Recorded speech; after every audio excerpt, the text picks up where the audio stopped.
ಶ್ರೀ ಗುರುಭ್ಯೋ ನಮಃ. ಎಲ್ಲರಿಗೂ ನಮಸ್ಕಾರ. ನಾನು ಸಂಗೀತಗಾರ್ತಿಯಾಗಿ ಅಥವಾ ಕಲಾವಿದೆಯಾಗಿ ಹೇಳೋ ವಿಷಯ ಆದರೂ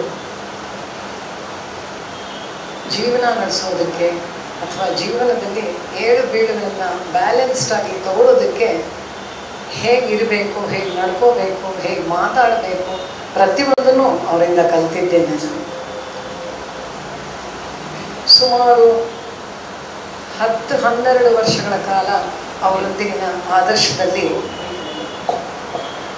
ನಾನು ಅವರ ಕೈಗಳಿಗೆ ಕೆಲಸ ಮಾಡಿದ್ದೇನೆ. ಅಲ್ಲಿ ನನಗೆ ಸಂಗೀತ ವಿಭಾಗದ ಜವಾಬ್ದಾರಿಯನ್ನು ನೀಡಲಾಗಿತ್ತು. ಅದರ ಆಗುಹೋಗುಗಳು, ಕಾರ್ಯಕ್ರಮದ ವಿವರಣೆಗಳನ್ನು ನಾನು ಅವರಿಂದ ಪಡೆದುಕೊಂಡು ಹೇಗೆ ಮಾಡಬೇಕು ಅನ್ನೋದನ್ನು ತಿಳ್ಕೊಂಡು ಮಾಡಬೇಕಾದಂತಹ ಒಂದು ಕರ್ತವ್ಯ ನನ್ನದಾಗಿತ್ತು. ಮಕ್ಕಳಿಗೆ ಪಾಠ ಹೇಳುವುದು, ಕಾರ್ಯಕ್ರಮಗಳನ್ನು ಆಯೋಜನೆ ಮಾಡುವುದು, ಯಾರ ಕಾರ್ಯಕ್ರಮ ಯಾವತ್ತು, ಹೇಗೆ, ಎಷ್ಟು ಹೊತ್ತಿಗೆ, ಎಲ್ಲಿ, ಮತ್ತು ಅದರ ಜೊತೆಗಿನ ಇವರು ಹೇಳ್ತಾ ಇದ್ರು, ಈಗ ಒಂದು ಕಾರ್ಯಕ್ರಮ ಮಾಡಬೇಕಾದ್ರೆ ಮೈಕ್ರೋ ಮ್ಯಾನೇಜ್ಮೆಂಟ್ ಸಹ ನೋಡಬೇಕು ಅದನ್ನು ಅವರಿಂದ ನಾನೇ ಕಲಿತಿದ್ದೆ. ಪ್ರತಿಯೊಂದನ್ನು ಅವರ ಮುದ್ದಾದ ಪುಟ್ಟು ಪುಟ್ಟು ಅಕ್ಷರಗಳಲ್ಲಿ ಒಂದು ಪೇಪರ್ನಲ್ಲಿ ಅವರೆಲ್ಲವನ್ನು ಬರೆದಿಟ್ಕೊಂಡಿರ್ತಿದ್ರು ಮುಂಚೆನೇ. ಅದನ್ನು ನಮಗೆ ತಿಳಿಸಿ, ಈ ಜವಾಬ್ದಾರಿ ನೀವು ತಗೋಬೇಕು, ಇದನ್ನು ನೀವು ಮಾಡಬೇಕು, ಇದನ್ನು ಅವ್ರು ಮಾಡಬೇಕು, ಪ್ರತಿಯೊಂದನ್ನು ಚೆನ್ನಾಗಿ ಹಂಚಿ ಅದೆಲ್ಲವೂ ಮಾಡಿದ್ದೀವ, ಸರಿ ಮಾಡ್ಕೊಂಡಿದ್ದೀವ, ಎಲ್ಲ ರೆಡಿ ಇದೆಯಾ ತಿಳ್ಕೊಂಡು, ಒಂದು ಕಚೇರಿ ಅಂತಂದರೆ ಆಡಿಟೋರಿಯಂ ಕ್ಲೀನಾಗಿದೆಯಾ ಅಂತ ಇರೋದ್ರಿಂದ ಹಿಡಿದು, ರಂಗೋಲಿ ಹಾಕಿದಾರ, ಬಾಗಿಲು ಹೂ ಹಾಕಿದೆಯಾ ಅನ್ನೋದರಿಂದ ಹಿಡಿದು, ಕಚೇರಿ ಮುಗಿದ ಮೇಲೆ ಅವರಿಗೆ ಹಣ್ಣು, ಶಾಲು, ಅವರ ಸಂಭಾವನೆ, ಅವರಿಗೆ ಆ ಮರ್ಯಾದೆ ಕೊಟ್ಟು ಕಾರ್ ತನಕ ಅವ್ರನ್ನ ಇವರೇ ಜೊತೆಗೆ ಹೋಗಿ ಕಲಾವಿದರನ್ನು ಬಿಟ್ಟು ಬಂದು ಅವರು ಹೇಗೆ ನಡ್ಕೊಳ್ತಿದ್ರು ಅನ್ನೋದನ್ನು ನಾವು ಬಹಳ ಕಲಿತಿದ್ದೇನೆ. ಈಗ ನಾನು ತ್ಯಾಗರಾಜ ಗಾನ ಸಭಾ ಟ್ರಸ್ಟಿ ಆಗಿರೋದ್ರಿಂದ 4 ಜನನ ಹೇಗೆ ನಿಭಾಯಿಸಬೇಕು, ಕಲಾವಿದರುಗಳನ್ನು, ಮತ್ತು ಹೇಗೆ ಮಾತಾಡಬೇಕು, ನಾನು ಇವಾಗ ಏನು ಬರ್ಕೊಳ್ದೇನೆ ಮಾತಾಡಬಲ್ಲಿ. ಈಗ ನಿಮ್ಮ ಮುಂದೆನೇ 2-3 ಪಾಯಿಂಟ್ ಹಾಕ್ಕೊಂಡಿದ್ದೀನಿ ಅಷ್ಟೇ. ಅದನ್ನು ಕಲ್ತಿದ್ದು ಅವರಿಂದನೇ. ಅದನ್ನು ಪೇಪರಲ್ಲಿ ಬರ್ಕೊಂಡು ಓದೋ ಅಂಥ ಅಭ್ಯಾಸ ಅವ್ರಿಗೆ ಯಾವತ್ತೂ ಇರಲಿಲ್ಲ. ಅವ್ರು ಯಾವತ್ತೂ ಹಾಗೆ ಮಾತಾಡ್ತಾನೂ ಇರಲಿಲ್ಲ. ನಾವು ಅದನ್ನು ನೋಡಿ ನೋಡಿ ಕಲ್ತೀವಿ. ಹೇಗೆ ಮಾತಾಡಬೇಕು, 4 ಜನದ ಬಗ್ಗೆ 4 ಜನದ ವಿವರವನ್ನು ಮೊದಲೇ ತಿಳ್ಕೊಂಡಿರಬೇಕು. ಆ ವಿವರವನ್ನು ಸರಿಯಾಗಿ ಸ್ಪಷ್ಟವಾಗಿ ಉಚ್ಚಾರಣೆ ಇದೆಲ್ಲವನ್ನೂ ನಮಗವ್ರು ಹೇಳಿಕೊಟ್ಟರು. ಸೊ ಹೆಚ್ಚು ಕನ್ನಡನೂ ತುಂಬ ಇಂಪ್ರೂವ್ ಆಯಿತು ಅವರ ಒಡನಾಟದಲ್ಲಿ. ಅದಲ್ಲದೇ ಇವಾಗ ಸುಮಾರು ವಿಷಯ ಇವರು ಹೇಳಿದ್ದನ್ನು ನಾನು ಮತ್ತೆ ಹೇಳಬೇಕಾಗತ್ತೆ. ಅವರ ಜೀವನ ಶೈಲಿ, ಅವರ ಪೂರ್ವಾಶ್ರಮದಲ್ಲಿ ಶ್ವೇತವಸ್ತ್ರಧಾರಿ ಮತ್ತು ಬಹಳ ಸೌಮ್ಯ ಸ್ವಭಾವದ, ನಗುಮುಖದ, ತೀಕ್ಷ್ಣ ಕಣ್ಣುಗಳ, ಅವರ ನಗುಮುಖದ ಆ ಕಳೆ ನಾವು ಅವತ್ತಿಂದನೂ ಅವರು ನೋಡ್ಕೊಂಡು ಬಂದಿದ್ದೀವಿ.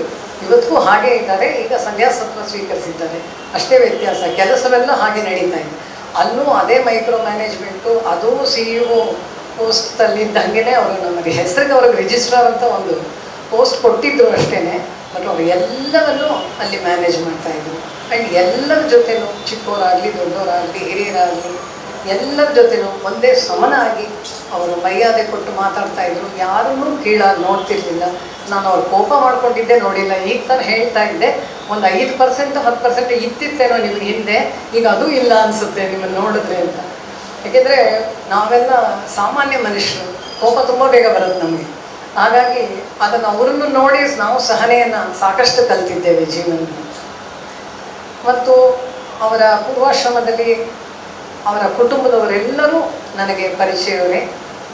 ರಮಾ ಆಗ್ಬೋದು, ಅವರ ಅಣ್ಣ ಅವರಾಗ್ಬೋದು, ರಂಗ ಅವರಾಗ್ಬೋದು, ಅವರ ತಂಗಿ ಜಯಶ್ರೀ ಅವರಾಗ್ಬೋದು, ಅವರ ಮಕ್ಕಳು ರಾಮಾನುಜಿ, ಪ್ರತಿಯೊಬ್ಬರು ನನಗೆ ಪರಿಚಯದಲ್ಲೇ. ಅವ್ರ ಮನೆಗೆ ಸಾಕಷ್ಟು ಸಲ ಹೋಗಿ ಬರ್ತಿದ್ದೆ. ಇನ್ನೊಂದು ವಿಶೇಷ ಅಂದರೆ ಬರೀ ಸಂಗೀತ ಆಲಿಸೋದಷ್ಟೇ ಅಲ್ಲ, ಅವರು ತುಂಬ ಚೆನ್ನಾಗಿ ಅಡುಗೆನೂ ಮಾಡಿದ್ದಾರೆ. ನಾನು ಅದನ್ನು ಸವಿದಿದ್ದೀನು ಸಹ. ನಾನಲ್ಲದೆ ನನ್ನ ಕುಟುಂಬದವರು, ನನ್ನ ಶಿಷ್ಯರು ಎಲ್ಲರೂ ಸವಿದಿದ್ದೇವೆ. ಇವತ್ತಿಗೂ ಜ್ಞಾಪಿಸ್ಕೊಳ್ತೀನಿ. ಪುಳಿಯೋಗರೆ ಯಾರಾದರೂ ಮಾಡಿದ್ರೆ ತಿರುಸಾರ್ ಥರ ಮಾಡಲ್ಲ ಯಾರು. ಅವರನ್ನು ನಾವು ಕರಿತಾ ಇದ್ದಿದ್ದೆ ತಿರುಸಾರ್ ಅಂತ. ನನಗೆ ಅವ್ರಿಗೀಗ ಹೇಗೆ ಅವ್ರನ್ನ ಕರಿಬೇಕು ಅಂತಲೂ ಗೊತ್ತಿಲ್ಲ. ಮಾತು ಅಲ್ಲಿಗೆ ನಿಲ್ಲಿಸ್ಕೊತೀನಿ. ಹುಷಾರಾಗಿದ್ದೀನಿ ಅಷ್ಟೇ, ಸಾರ್ ಅಂತಲೇ ಬಂದುಬಿಡುತ್ತೆ ನನಗೆ ಬೇಗ. ಸೊ ಇದೆಲ್ಲವೂ ನನಗೆ ತುಂಬ ನಿಕಟವಾಗಿ ಅವರನ್ನು ನೋಡಿದಂತಹ ಅನುಭವ ಇದೆ. ಮತ್ತೊಂದು ವಿಷಯ ಹೇಳಬೇಕು ಅಂದರೆ, ಬಹಳ ಬಹಳ ಸಂಗೀತ ಪ್ರಿಯರು. ಅದರಲ್ಲೂ ಕೆಲವು ರಾಗಗಳನ್ನು ನಾನು ಇಲ್ಲಿ ಹೇಳಬಲ್ಲೆ. ಶಂಕರಾಭರಣ ಅವರು ಬಹಳ ಪ್ರಿಯವಾದ ರಾಗ.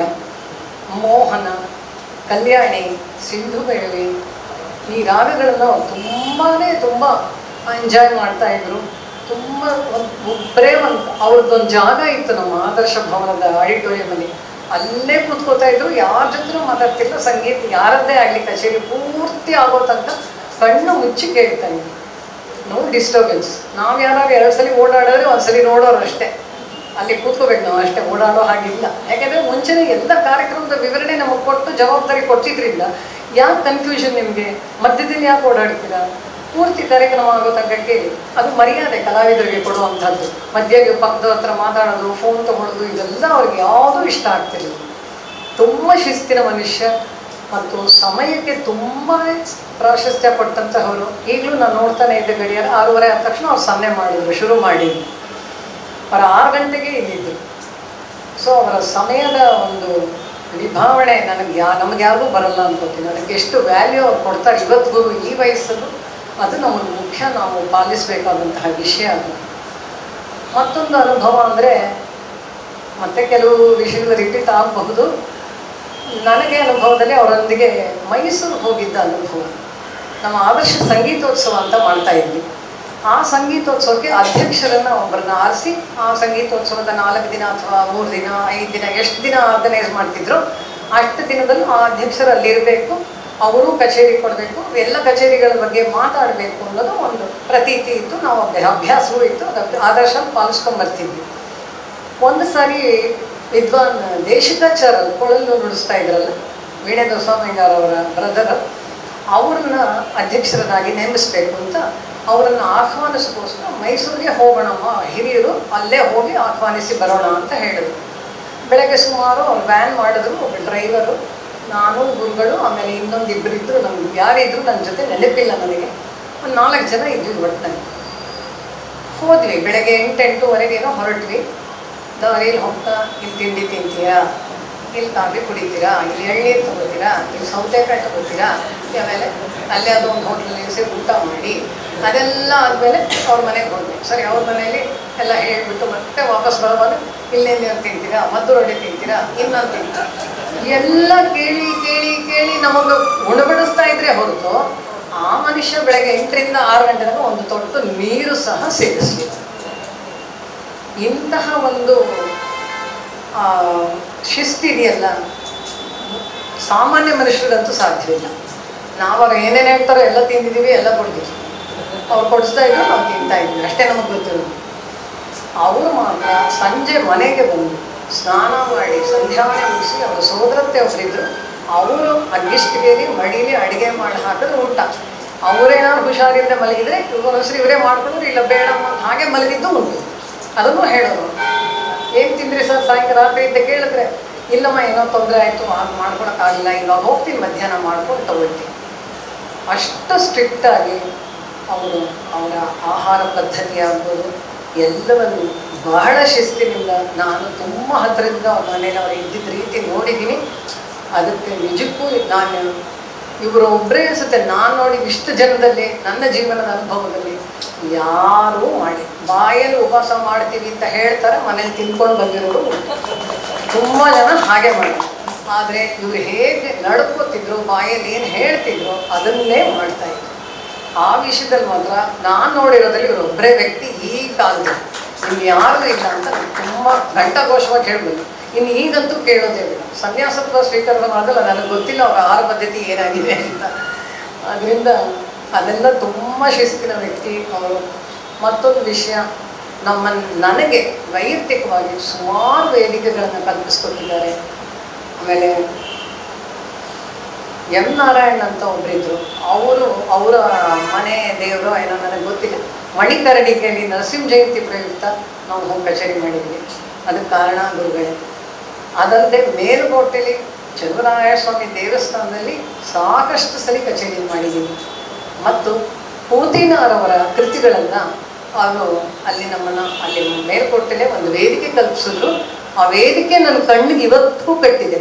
ನನ್ನ ಜೊತೆ ಈಗ ಅವರಿಲ್ಲ, ಗಾಯಕರು ಎಂ ಎ ನಾಗೇಂದ್ರ ಅಂತ ಇದ್ದರು. ಅವರು ನಾನು ಹೋಗೋಕ್ಕೆ ಹಾಡಿದ್ವಿ. ಒಂದು ನೀವು ಹೇಗೆ ರಾಮಾಯಣದಲ್ಲಿ ಹೇಳ್ತೀರ ಪರ್ಣಕುಟೀರ ಅಂತ, ಆ ಥರ ಒಂದು ಕುಟೀರದ ಒಂದು ವೇದಿಕೆನ ಅಲ್ಲಿ ಹಾಕ್ಸಿದ್ರು.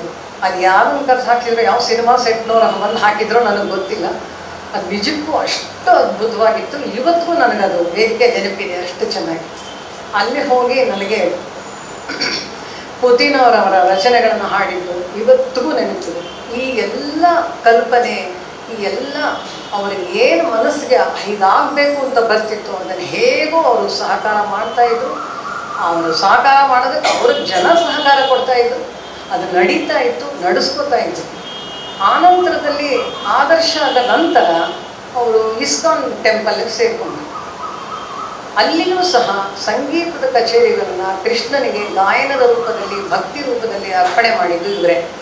ಇನ್ಯಾರು ಅಲ್ಲಿ ಯಾವ ಸಂಗೀತ ಕಚೇರಿಯೂ ನನಗೆ ಗೊತ್ತಿದ್ದಾಗ ನಡೀತಿರ್ಲಿಲ್ಲ.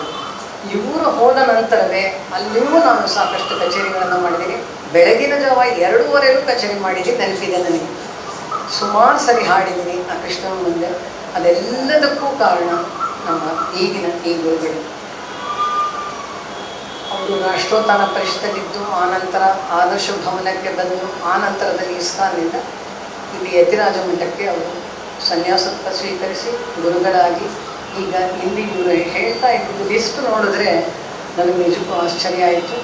ಅದನ್ನು ಎಷ್ಟು ಚೆನ್ನಾಗಿ ಅಚ್ಚುಕಟ್ಟಾಗಿ ನಡೆಸ್ಕೊಂಡು ಜನಪ್ರತಿನಿಧಿಯಾಗಿ ಪ್ರತಿನಿಧಿಸ್ತಾ ಇದ್ದಾರೆ ಅವರು. ಜನರಿಗೆ ಎಷ್ಟು ಸಹಾಯ ಮಾಡ್ತಾ ಇದ್ದಾರೆ, ಎಷ್ಟು ಸಮಾಜ ಸೇವೆ ಮಾಡಿ ಮೊದಲು ಅದೇ ಮಾಡ್ತಾ ಇದ್ದಿದ್ದು. ಯಾಕೆಂದರೆ ಅವ್ರು ₹1 ಸಂಬಳ ತೊಗೊಂಡಿದ್ದು ನನಗೆ ಗೊತ್ತಿಲ್ಲ.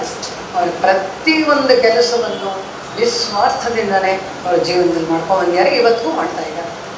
ಅವರನ್ನು ಇನ್ನು ಹೆಚ್ಚೇನು ಹೇಳೋದಕ್ಕೆ ನನಗೂ ಗೊತ್ತಿಲ್ಲ. ನೆನಪಿದ್ದಷ್ಟು ಹಂಚ್ಕೊಂಡಿದ್ದೀನಿ ನಿಮ್ಮೊಂದಿಗೆ. ಅವರು ಹೀಗೆ ಕೃಷ್ಣ ಶಕ್ತಿ ಕೊಡಲಿ, ಇನ್ನೂ ಹೆಚ್ಚಿನ ಸೇವೆ ಮಾಡಲಿ ಅಂತ ಆ ದೇವರಲ್ಲಿ ಪ್ರಾರ್ಥಿಸ್ತೇನೆ. ನಮಸ್ಕಾರ.